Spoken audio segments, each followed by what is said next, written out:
Seja bem-vindo, eu sou Matise, eu sou a professora Edna e esse vídeo eu vou responder mais uma dúvida para o Stilf.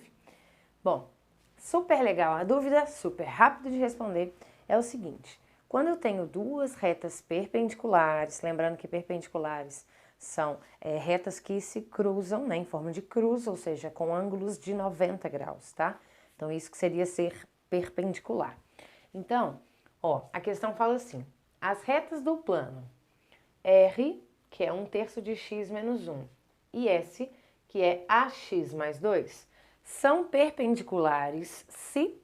Aí eu tenho a opção, se o A valer 3, se o A valer menos 1/3, se o A valer 1/3 e se o A valer menos 3. É muito fácil, Stilf. É o seguinte, toda vez que eu tenho retas perpendiculares, o coeficiente angular de uma é menos o inverso do coeficiente da outra. Na verdade, é o oposto do inverso do coeficiente angular da outra, tá? Então, por exemplo, se o coeficiente angular de uma é 5, da outra vai ser menos 1/5.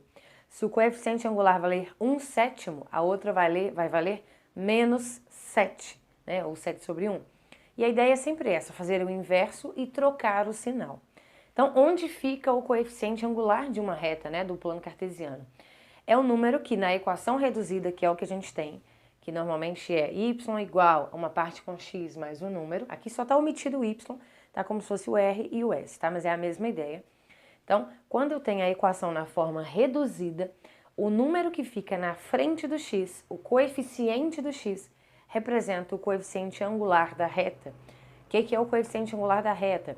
Ele representa a tangente que a reta faz, que o ângulo que a reta faz com o eixo x. É o coeficiente, é a tangente do ângulo que a reta faz com o eixo x. Isso que é coeficiente angular.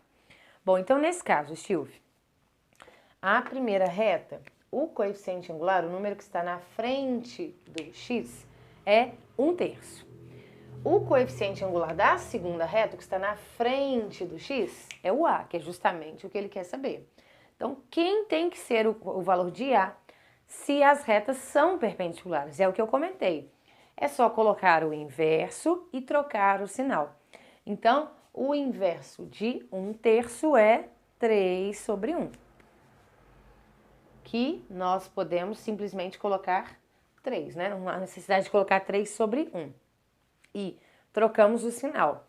Se aqui é um valor positivo, para nós aqui vai ser então negativo. Então o nosso valor de A tem que ser menos 3, que é a letra D. Então o coeficiente angular da reta S vai ter que ser menos 3.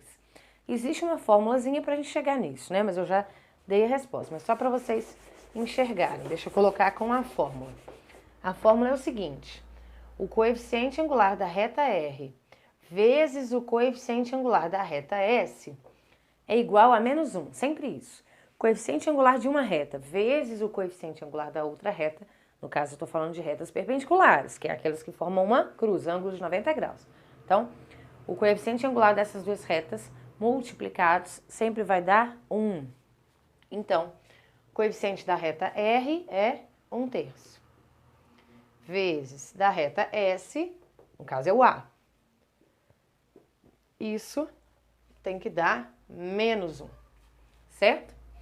Aí, esse 1 que está multiplicando com A, eu passo dividindo. Esse 3 que está dividindo A, eu passo multiplicando. É como se eu fosse multiplicar cruzado.